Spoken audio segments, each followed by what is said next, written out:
आज आपके लिए लेकर आया हूं मोशन चैप्टर के इम्पोर्टेंट क्वेश्चन जो आपको कंसेप्ट समझने में मदद करेंगे, क्योंकि आपका यूनिट टेस्ट है। क्वेश्चन में क्या पूछा है? क्वेश्चन में ये पूछा है कि एक पार्टिकल है, तो जब वो हाफ सर्कल कंप्लीट करेगा तो वो कहाँ पहुंचेगा। लेकिन जो डिस्प्लेसमेंट है वो डिस्टेंस से बड़ा नहीं हो सकता कभी भी। तो या तो ये रेशियो 1 से कम आएगा, लेकिन ऐसा कभी होता नहीं, तो डिस्प्लेसमेंट और डिस्टेंस का रेशियो 1 से बड़ा होगा नहीं, या तो 1 होगा या लेस देन 1 होगा। हेलो क्लास 9 के चैंपियन बच्चों, आज आपके लिए लेकर आया हूं मोशन चैप्टर के इंपॉर्टेंट क्वेश्चन जो आपको कंसेप्ट समझने में मदद करेंगे, क्योंकि आपका यूनिट टेस्ट है और फिर आगे चल के आपको एग्जाम भी देना है। तो यूनिट टेस्ट में बढ़िया परफॉर्म करना है, उसके लिए कंसेप्ट आपका क्लियर होना चाहिए इस चैप्टर का। और कंसेप्ट को क्लियर करने का सबसे बढ़िया तरीका है कि क्वेश्चन प्रैक्टिस करो, है ना। तो चलिए स्टार्ट करते हैं बिना किसी देरी के। पहला क्वेश्चन आपके स्क्रीन पर आ चुका है। क्वेश्चन में क्या पूछा है? क्वेश्चन में ये पूछा है कि एक पार्टिकल है जो सर्कुलर पाथ में मूव कर रहा है, ठीक है, और जब उसका मोशन कितना हो जाता है, हाफ ए सर्कल, तो उसका डिस्प्लेसमेंट कितना होगा, ठीक है। अब डिस्प्लेसमेंट का मतलब होता है इनिशियल पॉइंट से फाइनल पॉइंट की शॉर्टेस्ट दूरी, और शॉर्टेस्ट दूरी हमेशा सीधी होती है। अब आप इमेजिन करो कि कोई पार्टिकल सर्कुलर पाथ में मूव कर रहा है, तो वो यहां से शुरू करता है, मान लेते हैं, है ना। तो जब वो हाफ सर्कल कंप्लीट करेगा तो वो कहां पहुंचेगा? वो यहां पहुंचेगा पॉइंट बी पर। अब पॉइंट ए हो गया आपका इनिशियल पॉइंट, पॉइंट बी हो गया फाइनल पॉइंट। तो इनिशियल पोजीशन और फाइनल पोजीशन के बीच की जो सबसे छोटी दूरी होगी वही तो डिस्प्लेसमेंट होगा, और सबसे छोटी दूरी जो होती है वो हमेशा स्ट्रेट होती है, ठीक है। अब ये बीच में क्या पड़ेगा? ये पड़ेगा सर्कल, इसका सेंटर, इस सर्कल का सेंटर पड़ेगा। तो सेंटर से ये दूरी क्या हो गई? r, और सेंटर से ये दूरी भी r, यानी रेडियस। तो जो डिस्प्लेसमेंट हो गया वो किसके इक्वल हो गया? डिस्प्लेसमेंट जो है वो आपका r प्लस r यानी 2r के इक्वल हो गया। तो हमारे इस क्वेश्चन में 2r कहाँ लिखा था? c लिखा था, तो हमारा आंसर हो जाएगा c। अगर फुल सर्कल के बाद डिस्प्लेसमेंट पूछता तो जहां से चले थे वहीं आ गए, तो इनिशियल और फाइनल पोजीशन एक ही पॉइंट पर है, तो हमारा आंसर हो जाता डिस्प्लेसमेंट का क्या? 0, है ना। लेकिन इस क्वेश्चन में हाफ सर्कल के बाद जो डिस्प्लेसमेंट है वो कितना होगा? वो 2r होगा। और अगर ये पूछा डिस्टेंस कितना होगा, तो डिस्टेंस ये होगा, और ये कितना होगा? पाई r, क्योंकि टोटल होता है 2 पाई r, तो आधा सर्कल हो जाएगा पाई r। तो डिस्टेंस पाई r और डिस्प्लेसमेंट 2r, ठीक है। चलिए आगे चलते हैं नेक्स्ट क्वेश्चन पे। The numerical ratio of displacement to distance for a moving object is. आपको किसका रेशियो पूछा है? डिस्प्लेसमेंट अपॉन डिस्टेंस का पूछा है। डिस्प्लेसमेंट अपॉन डिस्टेंस का रेशियो पूछा है, ठीक है। अब देखो ध्यान से सुनो, ये दोनों इक्वल हो सकते हैं क्या? बिल्कुल हो सकते हैं। अगर मैं इनिशियल पॉइंट से फाइनल पॉइंट पे जाऊं बिल्कुल स्ट्रेट, तो यही मेरा डिस्टेंस है, यही मेरा डिस्प्लेसमेंट है, तो दोनों इक्वल हो सकते हैं। और दोनों इक्वल हो सकते हैं तो रेशियो क्या आएगा? ये रेशियो आ जाएगा 1। अगर ये दोनों इक्वल हो सकते हैं तो फिर इसका रेशियो क्या आएगा? ये रेशियो निकल कर आ जाएगा 1, ठीक है। लेकिन जो डिस्प्लेसमेंट है वो डिस्टेंस से बड़ा नहीं हो सकता कभी भी। कभी भी डिस्प्लेसमेंट डिस्टेंस से बड़ा नहीं हो सकता। डिस्प्लेसमेंट डिस्टेंस के बराबर हो सकता है, या तो डिस्प्लेसमेंट डिस्टेंस से छोटा हो सकता है। तो अगर आप ये इमेजिन करो कि डिस्प्लेसमेंट डिस्टेंस से छोटा है ना, मान लेते हैं ये 9 है और डिस्टेंस 10 है, तो ये रेशियो कितना आएगा?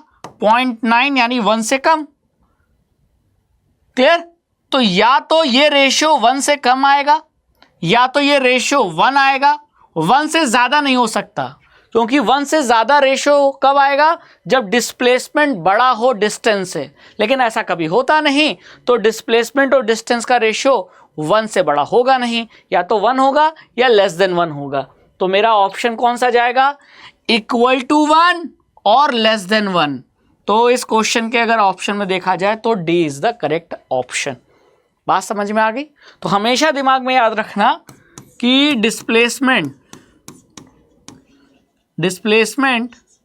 इज इक्वल टू डिस्टेंस होता है, नहीं तो displacement is less than distance होता है।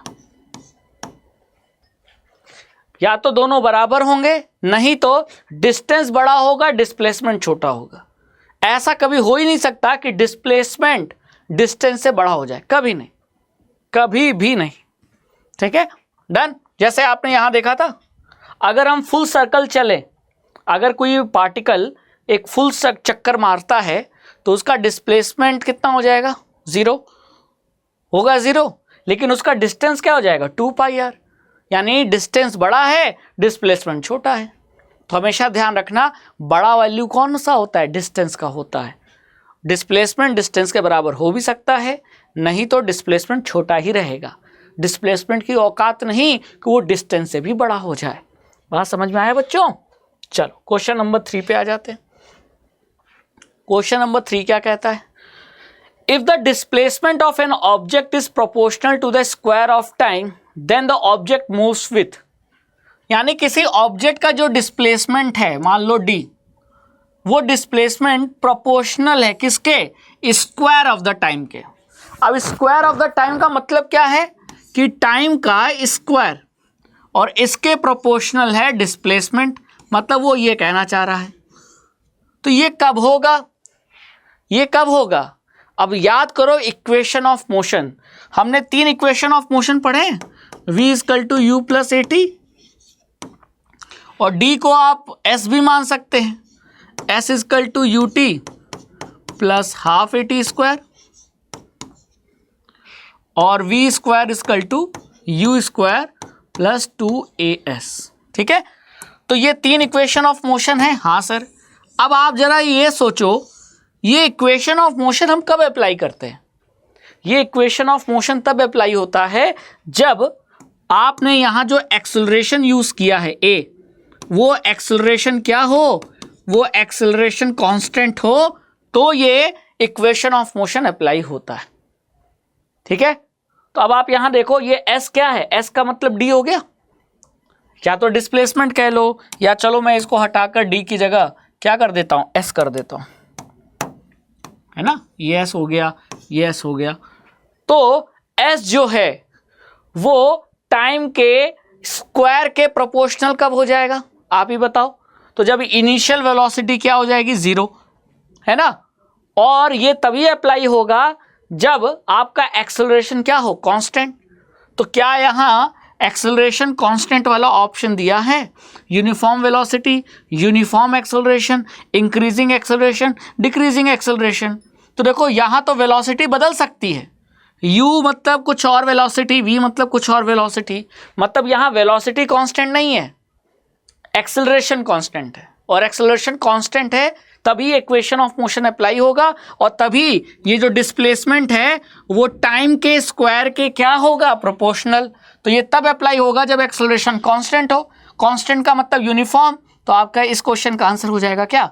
Uniform acceleration. तो दिमाग में बैठा के रखना कि ये तीनों फॉर्मूले तभी अप्लाई होते हैं जब आपके जो मोशन है, किसी ऑब्जेक्ट का जो मोशन है, अगर उस मोशन में एक्सेलरेशन उसका कांस्टेंट होगा, तभी ये तीनों इक्वेशन ऑफ मोशन का फॉर्मूला अप्लाई होगा।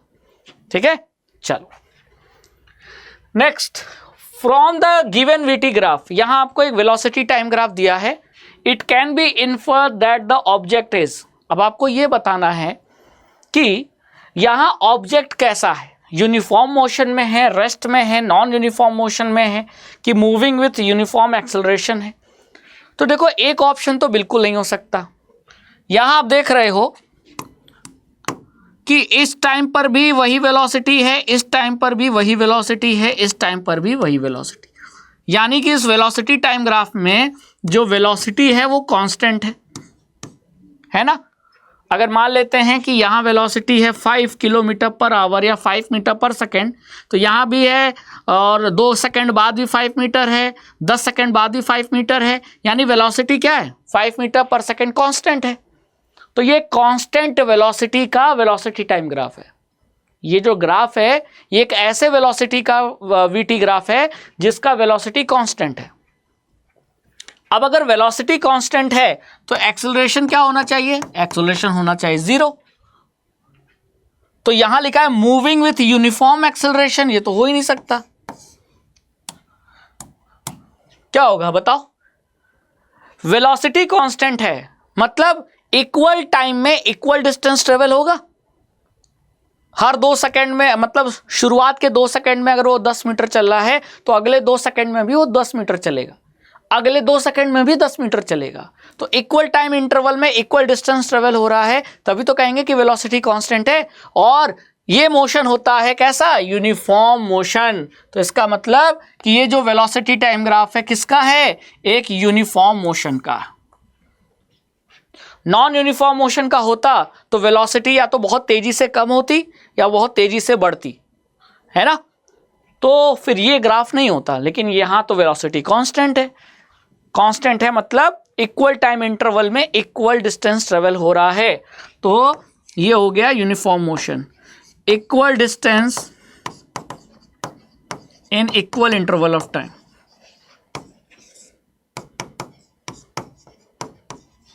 इंटरवल ऑफ टाइम और equal distance equal time interval में, तो मोशन क्या हो जाएगा? Uniform motion. डन। चलिए फिर आते हैं next. Slope of a velocity time graph gives. अगर मैं किसी का वेलोसिटी टाइम ग्राफ किसी ऑब्जेक्ट का बनाता हूं, कोई मूविंग ऑब्जेक्ट है, मूविंग बॉडी है, और मैंने उसका क्या बनाया? Velocity time graph. ये रहा वेलोसिटी टाइम ग्राफ, ठीक है। मान लो ये ग्राफ ऐसे है, ठीक है। अब अगर ग्राफ का मुझे क्या निकालना है? स्लोप। अब स्लोप का मतलब क्या होता है? तो पहली बात ये मतलब समझ में आना चाहिए। स्लोप का मतलब होता है कि किसी ट्रायंगल में परपेंडिकुलर अपॉन बेस का रेशियो, ठीक है। अब अगर मैं यहां एक ट्रायंगल इमेजिन करूं, अगर यहां मैं एक ट्रायंगल इमेजिन करूं तो इस ट्रायंगल का परपेंडिकुलर जो वैल्यू है वो इसके वेलोसिटी के इक्वल होगा। हाँ सर सही कह रहे हो। और जो बेस है वो किसके इक्वल होगा? टाइम पे, क्योंकि बेस पे क्या हमने प्लॉट किया? टाइम। तो अगर मैं इस ट्रायंगल का स्लोप देखूं तो स्लोप मतलब परपेंडिकुलर अपॉन बेस। परपेंडिकुलर में कौन सी वैल्यू है? परपेंडिकुलर में है वैल्यू आपकी कौन सी? बताओ। ये है वेलोसिटी, ठीक है। और बेस में क्या है? टाइम। तो यानी वेलोसिटी टाइम ग्राफ का जो स्लोप है वो वेलोसिटी अपॉन टाइम होता है। और वेलोसिटी अपॉन टाइम को क्या बोलते हैं? एक्सेलरेशन। यानी अगर वेलोसिटी टाइम ग्राफ का स्लोप निकालेंगे तो क्या मिलेगा हमें? एक्सेलरेशन मिलेगा। कितनी इजी चीज है।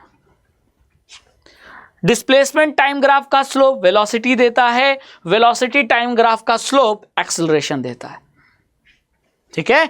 डिस्प्लेसमेंट टाइम ग्राफ का स्लोप वेलोसिटी देता है और वेलोसिटी टाइम ग्राफ का स्लोप एक्सेलरेशन देता है।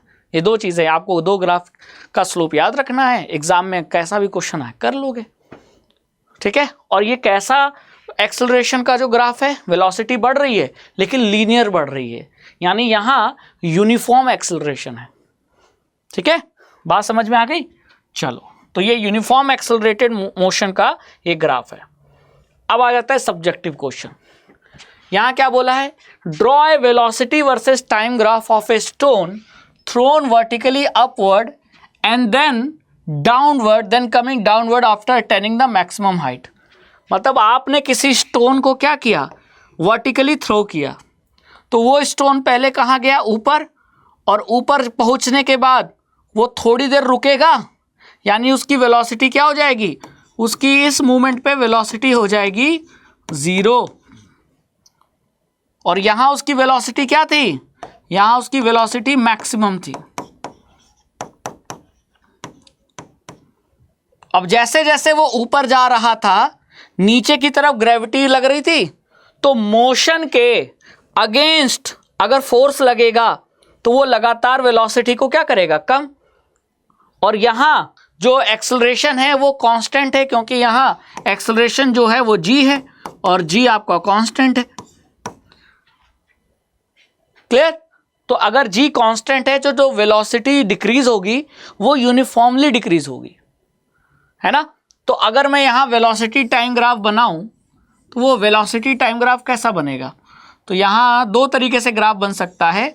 मैं डायरेक्शन को इंक्लूड नहीं कर रहा, मैं सिर्फ मैग्नीट्यूड लेके चल रहा हूँ, ठीक है। ये हो गया वेलोसिटी,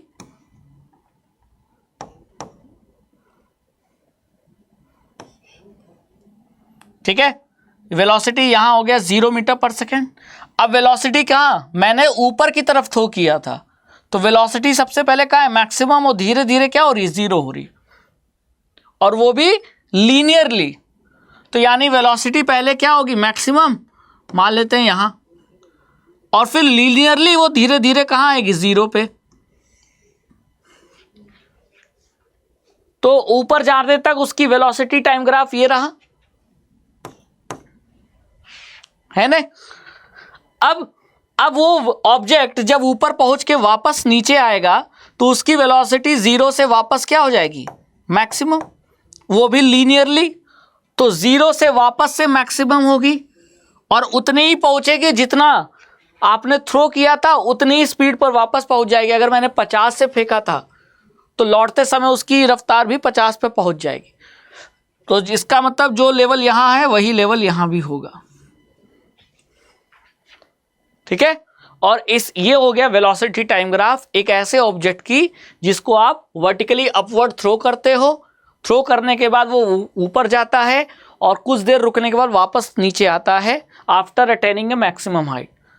तो जब तक नीचे से ऊपर तक जाते समय आप ये मत सोचना कि सर वो ऊपर जा रहा है, आप तो ये नीचे ले जा रहे हो।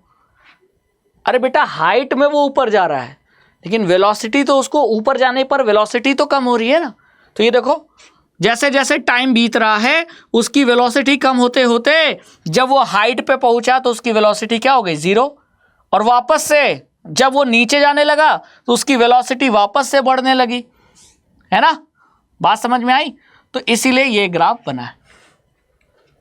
क्लियर, समझ में आया। आगे बढ़े, चलिए next. A motorcyclist drives from A to B with a uniform speed of 30 km per hour and return back with a speed of 20 km per hour to find its average speed। Average speed पे हमेशा question बनता है। तो पहली बात ये देखना जरूरी है कि एवरेज स्पीड का, है ना, एवरेज स्पीड का फॉर्मूला क्या है। एवरेज स्पीड का फॉर्मूला होता है आपका total distance travelled upon total time taken upon total time taken, है ना। अब टोटल डिस्टेंस कितना ट्रेवल हुआ हमें नहीं पता। ए से बी गया, वापस बी से ए आया, तो ए से बी की दूरी कितनी थी हमें नहीं पता, हमें सिर्फ स्पीड दी गई है। तो हमको मानना पड़ेगा, कुछ सपोज करना पड़ेगा। तो मान लेते हैं ये ए है और ये पॉइंट क्या है, बी है, और ए से बी की जो दूरी है वो दूरी को मान लेते हैं एक्स। क्या मान लिया हमने, एक्स मान लिया, ठीक है। अब आप ये बताइए, अगर आपको डिस्टेंस पता है जो आपने मान लिया है, अगर आपको ए से बी जाते समय की स्पीड पता है कितनी, 30, तो ए से बी जाने में समय जो लगा वो समय को मान लेते हैं T1। वो T1 निकाल लोगे आप। T1 कितना होगा, T1 होगा अपना डिस्टेंस अपॉन स्पीड। तो डिस्टेंस कितना है x, स्पीड कितना है 30 किलोमीटर पर आवर। तो ए से बी जाने का जो समय वो आपने निकाल लिया T1। अब आते हैं वापसी में, ए ये बी ये वापस आ रहे हैं, तो वापस आने में भी तो डिस्टेंस उतना ही ट्रेवल करेंगे। वापस आने में भी डिस्टेंस कितना होगा, x। जाने में x है तो आने में भी x, ठीक है। चलो बहुत बढ़िया। और आने में टाइम कितना लगा, तो टाइम मान लेते हैं T2। लौटते समय कितना टाइम लगा, वो T2 है। तो ये हो जाएगा डिस्टेंस अपॉन स्पीड। अब लौटते समय रिटर्निंग में जो स्पीड है वो 20 किलोमीटर पर आवर है, तो ये हो जाएगा x अपॉन 20। अब एवरेज स्पीड निकालते हैं। तो अब एवरेज स्पीड अगर निकालेंगे आप तो टोटल डिस्टेंस, अब टोटल डिस्टेंस कितना, x जाना x आना, तो ये हो जाएगा आपका x प्लस एक्स यानी कितना 2x, और अपॉन में टोटल टाइम। अब टोटल टाइम हुआ कितना बताइए, टोटल टाइम हो गया आपका दोनों टाइम का एडिशन t1 प्लस t2, यही तो हुआ। अब t1 आपने निकाल लिया था x अपॉन 30, t2 निकाल लिया था x अपॉन 20, दोनों टाइम को जोड़ दो तो आने और जाने का जो टाइम है वो मिल जाएगा, तो ये होगा आपका कितना x upon 30 plus x upon 20। ठीक है, अब इसको सॉल्व कर लो तो ये हो जाएगा 2x अपॉन, इन दोनों का एलसीएम लेंगे तो आ जाएगा 60, 30 से 2 टाइम्स, 20 से 3 टाइम्स, तो ये हो जाएगा 5x।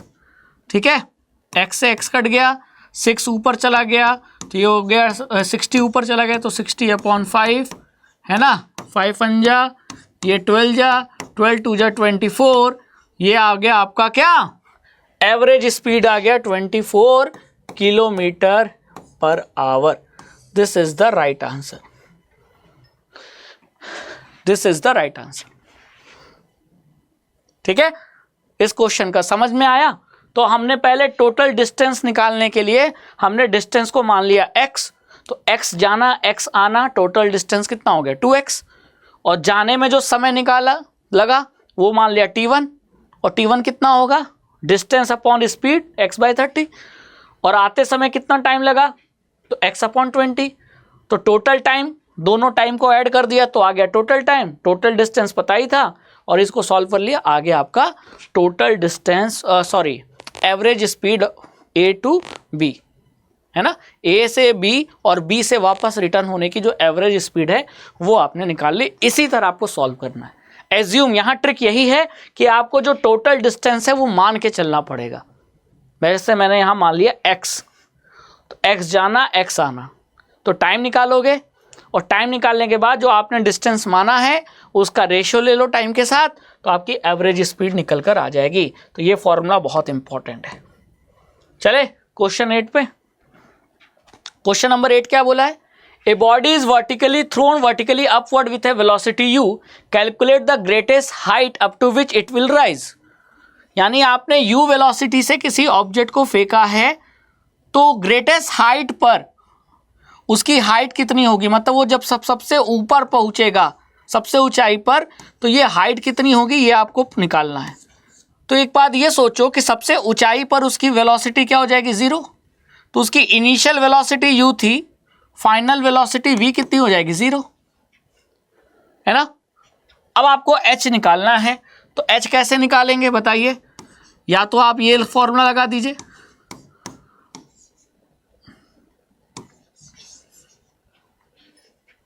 है ना, क्लियर, बात समझ में आ गई। अब यहाँ ये जो प्लस है वो प्लस नहीं होगा क्योंकि आप ऊपर जा रहे हो और ग्रेविटेशनल फोर्स नीचे लग रहा है, तो यहाँ जो g की वैल्यू होगी वो माइनस होगी। तो इसी को मैं थोड़ा बदल दूं, v स्क्वायर सॉरी हाँ v square equal to u square minus 2gh। ठीक है, अब v की वैल्यू 0 है तो यहाँ मैं 0 पुट करूँ तो 0 का स्क्वायर 0 ही होगा, ये हो गया u स्क्वायर माइनस 2g और h मतलब मैक्सिमम हाइट। अब ये इक्वल टू के इधर लाऊंगा तो minus u square equal to minus 2gh। अब माइनस से माइनस कट गया तो h की वैल्यू क्या आ गई u स्क्वायर अपॉन 2g। और यही आपका आंसर है कि अगर आप किसी ऑब्जेक्ट को u वेलोसिटी से फेंकोगे तो मैक्सिमम हाइट होगी कितनी, मैक्सिमम हाइट इतनी होगी। ठीक है, और ये मैंने ये वाला जो इक्वेशन ऑफ मोशन है वो अप्लाई किया और आंसर निकाल लिया। लेकिन आपको ध्यान रखना होगा कि यहाँ मैंने साइन माइनस लगाया, क्यों, क्योंकि ग्रेविटेशनल फोर्स नीचे लग रहा है, आप मोशन ऑब्जेक्ट कहाँ जा रहा है ऊपर, तो फोर्स जो लग रहा है वो मोशन के अगेंस्ट लग रहा है, तो एक्सेलरेशन क्या होगा, एक्सेलरेशन का साइन माइनस होगा। ग्रेविटी के तरफ अगर मोशन हो रहा है तो साइन प्लस होगा एक्सेलरेशन का। क्लियर, चलिए अब देखिए, अब आपको यहां एक ग्राफ दिया हुआ है, ये ग्राफ डिस्प्लेसमेंट टाइम ग्राफ है। जहां डिस्प्लेसमेंट मीटर में है, टाइम सेकंड में है, और आपको इसका वेलोसिटी टाइम ग्राफ पुट करना है। तो डिस्प्लेसमेंट टाइम ग्राफ से वेलोसिटी टाइम ग्राफ कैसे, तो वेलोसिटी निकालनी पड़ेगी, है ना। तो डिस्प्लेसमेंट टाइम ग्राफ का जो स्लोप होता है, slope of displacement time graph, वो क्या देता है, वो देता है वेलोसिटी। तो पहले वेलोसिटी निकालो आप। तो स्लोप निकालना सिखाया है क्या, स्लोप कैसे निकालते हैं, एक ट्रायंगल इमेजिन करो। तो मैं पहले एक ये ट्रायंगल इमेजिन करूं, तो इस ट्रायंगल का ये जो परपेंडिकुलर है वो कितना है, तो आप कहोगे सर परपेंडिकुलर तो 100 है, 100 क्या मीटर, और बेस कितना है 50 सेकेंड, तो ये हो गया स्लोप। और इसको सॉल्व करोगे ये कितना आएगा, 5 2 जा 2 मीटर पर सेकेंड। और डिस्प्लेसमेंट टाइम ग्राफ का जो स्लोप आपने निकाला वो क्या देगा, वो वेलोसिटी ही तो देगा। यानी कि शुरू के 50 सेकेंड तक उसकी वेलोसिटी क्या है, 2 मीटर पर सेकेंड। अब अगले 50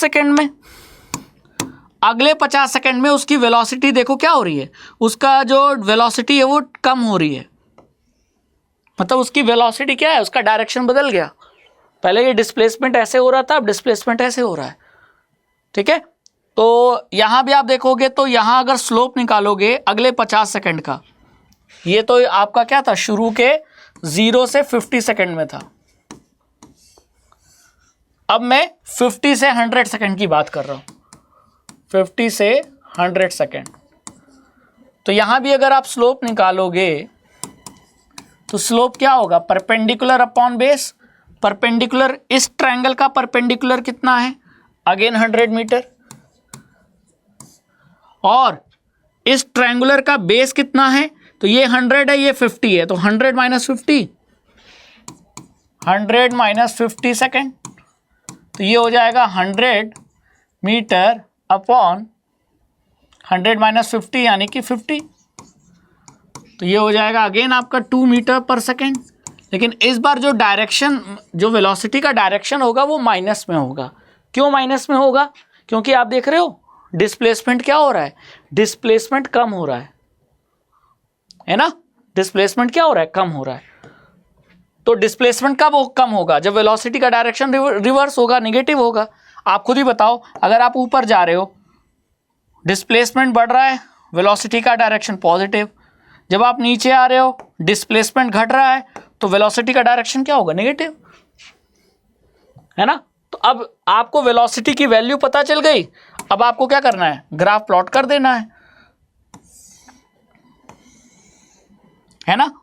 तो ये हो गया आपका वेलोसिटी मीटर पर सेकंड में, और ये हो गया टाइम सेकंड में, ठीक है। तो शुरुआत के 50 सेकंड, शुरुआत के 50 सेकंड, ये मान लेता हूं 50 और ये मान लेता हूं 100। तो शुरुआत के 50 सेकंड जो वेलोसिटी है, तो ये हो गया, ये मान लेता हूं कितना, ये 1 ये 2, उसी तरह ये 1 ये 2, लेकिन ये माइनस में, ठीक है।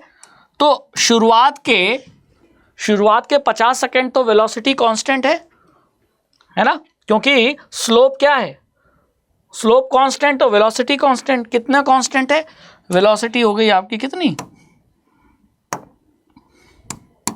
शुरुआत के 50 सेकंड तक वेलोसिटी कितनी है, वेलोसिटी है 2 मीटर पर सेकंड, और अगले 50 सेकंड तक उसकी वेलोसिटी क्या है, -2 मीटर पर सेकंड है। ये आपका वेलोसिटी टाइम ग्राफ है किसका, इस क्वेश्चन में ऑब्जेक्ट का, ठीक है, डन। तो यहां एक इंपॉर्टेंट सेशन हमारा ओवर होता है, जहां मैंने आपको कुछ इंपॉर्टेंट क्वेश्चन प्रैक्टिस कराए मोशन चैप्टर के, ताकि आप यूनिट टेस्ट में बढ़िया परफॉर्म कर सको, ठीक है। तो मिलते हैं नेक्स्ट वीडियो में, तब तक चैनल को लाइक शेयर और सब्सक्राइब जरूर कीजिए। वीडियो पसंद आए तो इसे ज़रूर अपने दोस्तों तक शेयर कीजिएगा, वीडियो को लाइक कीजिएगा और चैनल को सब्सक्राइब कीजिए, ताकि आप तक ऐसे ही इंपॉर्टेंट वीडियोस पहुंचती रहे। Thank you so much.